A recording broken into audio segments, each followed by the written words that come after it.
Ya, saudara, arus mudik 3 hari jelang Lebaran Idul Fitri terus meningkat di sejumlah ruas jalan tol Jakarta Cikampek dan di gerbang tol Cileunyi, Jawa Barat.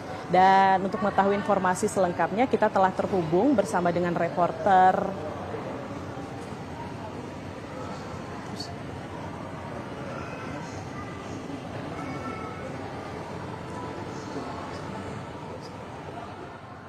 ya. Saat melakukan peninjauan, Menteri PU Dodi Hanggodo menilai kondisi Jalan Nasional Pantura Jabar cukup baik.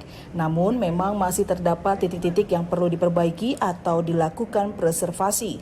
Hal ini karena kendaraan dengan muatan dan ukuran berlebih atau over dimension overload masih bebas melintas. Dodi mengakui meskipun upaya perbaikan terus dilakukan untuk menjaga kualitas jalan, keberadaan kendaraan odol menjadi tantangan tersendiri. Untuk itu, pihaknya akan terus berkoordinasi dengan Kepolisian Republik Indonesia, Kementerian Perhubungan, Korlantas, Kementerian Perindustrian, Kementerian Perdagangan, dan stakeholder lainnya agar truk-truk lebih banyak menggunakan jalan tol.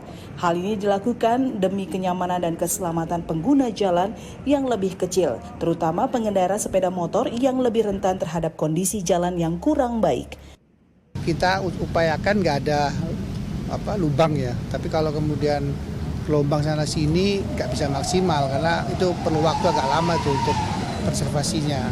Ke depan memang kita akan kerjakan itu supaya jalannya lebih mulus. Tapi juga saya mesti ngomong sama Pak Polisi dan Menteri Perhubungan dan Kementerian terkait ya supaya truk-truk lebih banyak lewat tol, nggak lewat jalan nasional gitu. Nggak bisa kita berdua, mesti melibatkan beberapa kementerian yang lain, ya Korlantas juga, Kementerian Perindustrian, Menko Ekonomi, banyak Mbak, karena ada trickle efeknya yang kita juga nggak mau kemudian pada saat kita melakukan itu kemudian berdampak kepada misalnya pertumbuhan inflasi gitu kan, gitulah. Jadi harus sedikit hati-hati dan kita harus mencari perimbangannya. Terkait dengan tingkat kemantapan Jalan Nasional Pantura Jabar, Dodi menyebut sekitar 90%. Ia juga menyoroti pentingnya kelengkapan marka dan rambu jalan untuk keselamatan pengguna jalan. Sementara itu, terkait fasilitas mudik secara keseluruhan, Dodi memastikan posko-posko telah memenuhi standar yang telah ditetapkan. Terdapat lebih dari 500 posko di seluruh Indonesia yang dibangun oleh berbagai balai di bawah Kementerian PU. Eva Zulia, Sugiarto, TVRI melaporkan.